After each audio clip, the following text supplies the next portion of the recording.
Pourquoi la Juve est allée chercher Kolo Muani Aussi. Parce que sur cette première partie de saison, effectivement, la Juve, elle était partie sur un début de saison avec 2 attaquants, 2 numéro 9, donc c'était Dusan Vlahovic, dans la claire peau du titulaire, et puis en remplaçant Arek Milik. Sauf que Milik étant blessé à peu près tout le temps, Vlahovic s'est retrouvé à jouer tous les matchs. Et quand tu joues tous les 3 jours, que tu enchaînes la Ligue des Champions, maintenant avec 8 matchs de Ligue des Champions, ça devenait un peu compliqué. Donc Thiago Motta était obligé de le gérer un peu au niveau de son temps de jeu, donc de le faire sortir parfois en cours de match, de parfois le gérer vraiment à la minute près pour pas que lui-même se blesse. Avec les matchs aussi de la sélection serbe, il faut rajouter ça aussi.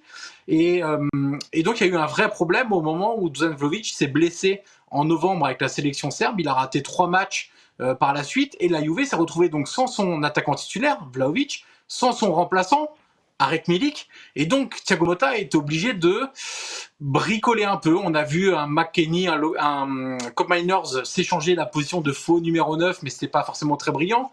On a eu Timothy Weah qui s'y est collé. Ça n'a pas fonctionné non plus de manière très optimale.